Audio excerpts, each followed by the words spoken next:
अस्सलाम वालेकुम, सबको प्यार भरा सलाम। आप देख रहे हैं यूरो वीज़ा न्यूज़ और मैं हूं शाहिद सदीकी।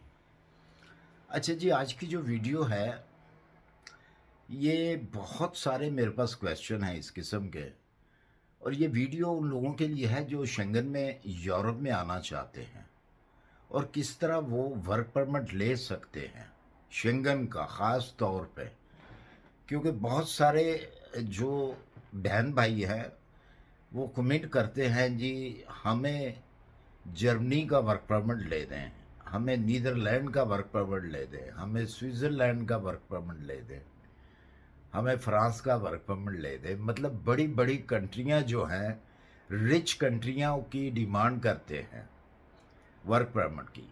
तो सबसे पहले मैं एक चीज़ आपको बता दूं, जो लोग ये डिमांड करते हैं, और वो भी लोग सुन लें जिनको इस चीज़ का नहीं पता। ये जिन कंट्रियों के मैंने नाम लिए हैं शेंगन की, यहाँ पे वर्क परमिट मिलते हैं, लेकिन किन को? तीन कैटेगरीज ऐसी हैं जिनको वर्क परमिट मिलता है इन कंट्रियों का। सबसे पहले डॉक्टर, दूसरा इंजीनियर और तीसरा नर्सिंग में। अगर कोई कहता है जी ब्लू कॉलर, कोई और मतलब के वर्कर, जिस तरह के लोग आम तौर पे मिडिल ईस्ट में जाते हैं, ड्राइवर, प्लम्बर, वेल्डर, ये वो, इस तरह का कोई वर्क परमिट नहीं है। अगर कोई कहता है तो वो बिल्कुल गलत बयानी आपसे करता है। सबसे पहली बात तो ये आपने जहन में रखनी है। यूरोप की इस टाइम एक वाहिद ऐसी कंट्री है, शेंगन की बात नहीं कर रहा, यूरोप की बात कर रहा हूँ, और ये जो कंट्री है बहुत जल्द शेंगन में आने वाली है, जिस तरह क्रोशिया आया है।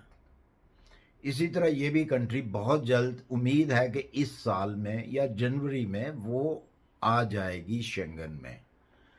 वो कंट्री वाहिद है जो कि इस वक्त वर्क परमिट दे रही है, जिसका नाम है रोमेनिया।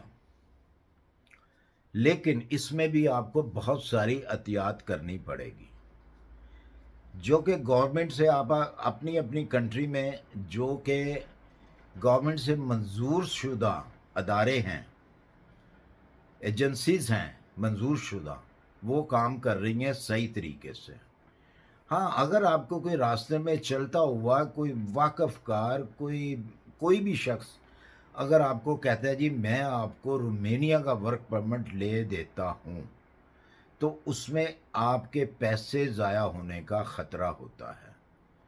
ठीक है, एजेंसियाँ जो हैं आपसे थोड़ा पैसा ज़्यादा लेती हैं, लेकिन वो काम 100% होता है। ये एक चीज़ आपने याद रखनी है। और वाहिद ये कंट्री है इस वक्त रोमेनिया जो आपको वर्क परमिट इशू कर रही है। लेकिन इसमें यह भी है कि जैसे ही ये शेंगन में आ जाएगी तो हो सकता है ये वर्क परमिट बंद कर दे, जिस तरह दूसरी कंट्रियों ने किए हुए हैं जिनका मैंने पहले नाम लिया है।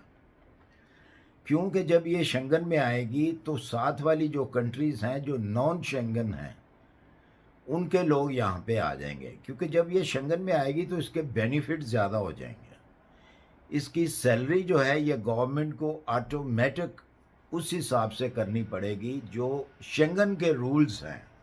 शेंगन के रूल्स के साथ फिर रोमेनिया को भी चलना पड़ेगा। फ़िलहाल वो उसके रूल्स जो हैं वो फॉलो तो कर रही हैं, लेकिन सैलरी वगैरह के हिसाब से उनके रूल्स फॉलो नहीं कर रही रोमेनिया।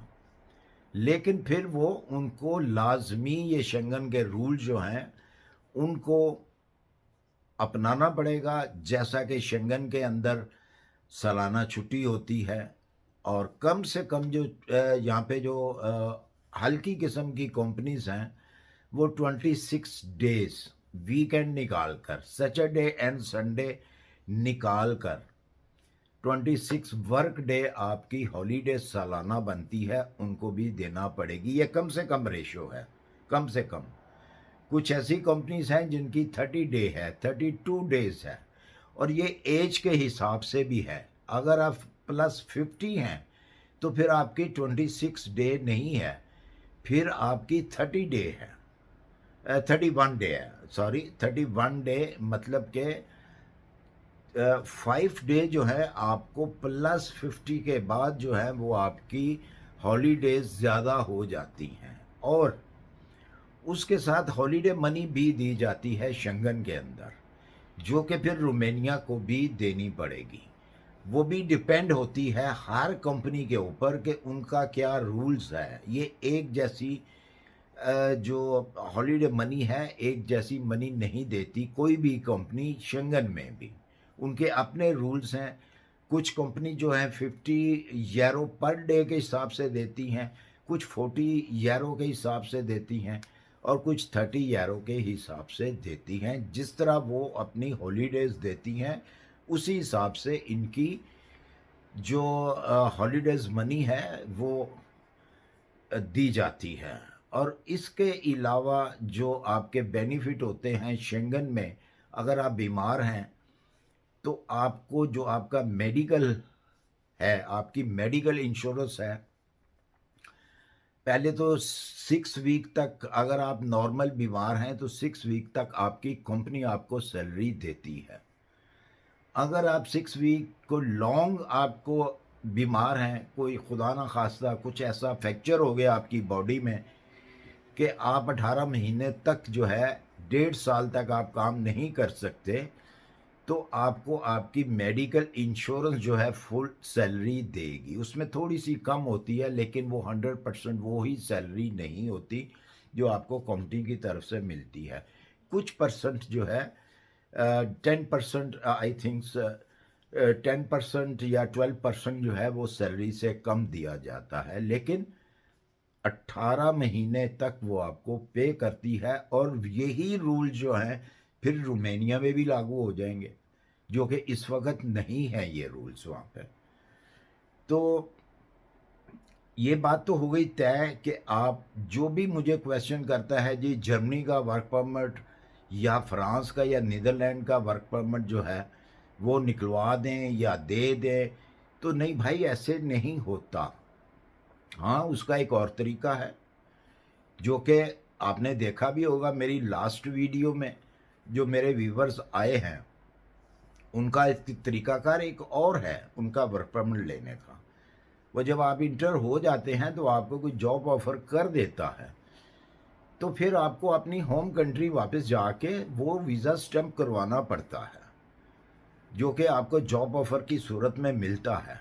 तो आपका एक वर्क परमिट ही होता है, लेकिन उसकी शर्त यही होती है कि आपको वो कंट्री नहीं देगी, वहाँ पे आपको बैक जाना पड़ेगा उस टूरिस्ट वीज़े से। अगर आप आए हैं या विज़िट वीज़े पे किसी पे भी आए हैं तो आपको अपनी होम कंट्री जाना पड़ता है, वहाँ से वो वीज़ा जो है आउट करना पड़ता है, कंट्री को आउट करके होम कंट्री जाकर दोबारा अप्लाई करना पड़ता है, जो आपको जॉब ऑफ़र मिलती है उसके ऊपर।